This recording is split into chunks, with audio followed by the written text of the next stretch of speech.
Hopefully you've got a little time to hang out around the fire with your favorite doctor, Dr. Plague. I've got a little bit of experience working in a hospital. I did about 6 years on between the switchboard and transport, but I never got a call like this in all my time working on the old boards. So let's hope that if you're a phone service operator, you don't get a call from no name, no number.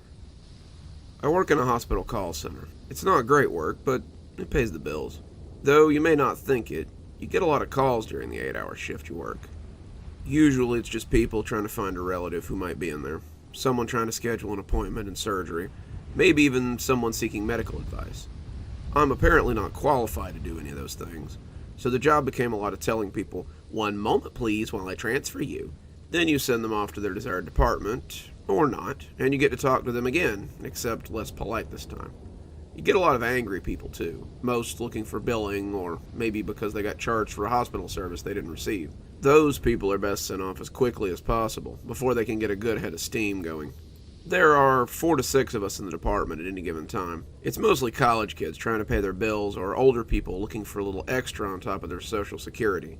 All in all, I think around 10 of us work the switchboard, and you get to know your coworkers pretty well, especially when there's so few of you. We also take turns working the midnight shift, most of us working the day or the mid shift primarily, and at the end of the month, we all walk away with a nice chunk of overtime for our troubles. People being people, there's always 12 or 16 hours of overtime a month. No one minds much. The job's pretty easy, and I liked having a job where I could finish my schoolwork or play on my phone for 8 to 16 hours and still get paid. That was before the heavy breather. Not a week went by where he didn't get at least one notation in the logbook.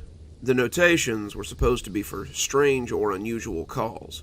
For the last few months, most of the entries have been a heavy breather. We had named the caller because their calls were all pretty much the same.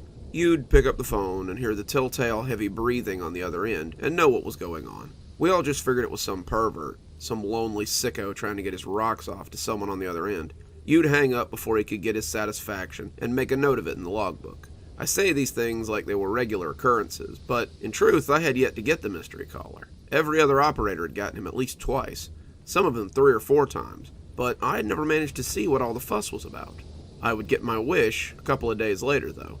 And just like that, our time is at an end. I'll be back again with more great stories. This is Dr. Plague, wishing you a spooky evening.